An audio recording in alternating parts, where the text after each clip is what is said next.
Bonjour à toutes et à tous l'équipe, j'espère que vous allez bien. Pour cette nouvelle vidéo, on se retrouve pour la présentation complète de la 4e étape du Tour de France 2024. Et vous ne rêvez pas, première semaine de course, c'est déjà de la haute montagne. Tour assez particulier, assez singulier dans son genre. On aura une étape avec un nouveau départ en Italie, Pinerolo. Mais on arrive cette fois sur le territoire français, à Valloire. Donc 4e étape avec un départ en Italie. Moitié de l'étape en Italie, vous le voyez, et l'autre moitié dans le pays de la France. On va y arriver. On sera donc dans la Haute-Savoie, puis dans la Savoie, pour en tout cas un bel enchaînement de cols. C'est très rare d'avoir de la haute montagne aussi tôt dans le tour, et on aura déjà un terrain propice aux grimpeurs. Alors, est-ce qu'on aura un changement de maillot jaune? Pour l'instant, on a eu de la chance. 3 étapes, 3 porteurs de maillot jaune différents. Romain Bardet, suivi de Tadej Pogačar, suivi de Richard Carapaz. Pour ceux qui n'auraient pas compris comment Richard Carapaz s'est retrouvé maillot jaune, en fait, tout simplement, ils étaient 4 coureurs dans la même seconde. Il suffisait donc pour porter à nouveau le maillot jaune d'être le mieux classé de l'étape 3 pour porter ce maillot jaune.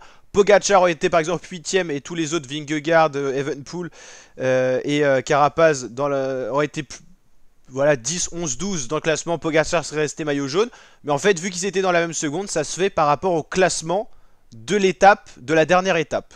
Donc par exemple, ça aurait été, je sais pas, Vingegaard qui aurait été 2ème et tous les autres derrière lui, ça aurait été Vingegaard le maillot jaune. Donc Carapaz lui a joué le maillot jaune, Pogačar s'en est un peu désintéressé pour le moment. Donc voilà. Premier col de la journée, ça sera Sestrières, 40 km à 3,7% de moyenne, assez roulant mais c'est casse-pattes quand même, quand on sait ce qui arrive après. Le col de Montgenèvre, 8 km 3 à 5,9% de moyenne, ça reste roulant mais c'est déjà un peu plus dur. Et le col du Galibier, le mythique col du Galibier, 23 km à 5% de moyenne, des cols assez roulants. Je vois mal aussi précocement dans ce tour les favoris s'exprimer, mais on pourrait avoir 2-3 attaques. On connaît le tempérament de Pogačar qui va peut-être vouloir tester Vingegaard, donc c'est possible d'avoir des attaques de leader, mais je pense qu'une échappée ira jouer la victoire d'étape. Je vois pas déjà les équipes de favoris mettre leur équipier à rouler pour les fatiguer aussi précocement dans ce tour, pour en plus des cols qui sont assez roulants, où la différence est peu faisable, sachant qu'en plus il y a une descente derrière pour potentiellement revenir.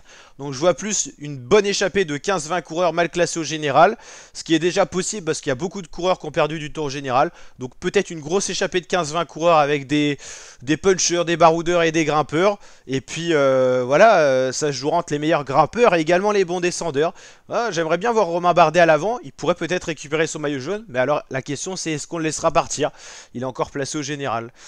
Donc voilà, le classement général le voici d'ailleurs.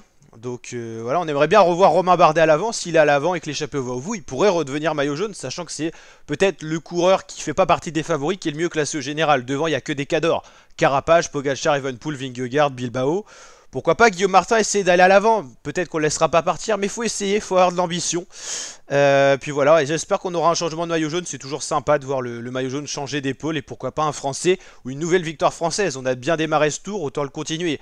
Première victoire d'étape française, c'était dès l'étape 1 de Romain Bardet. Deuxième, Kevin Vauquelin. Troisième, c'était pas français, c'était Biniam Girmay, mais c'est sympa.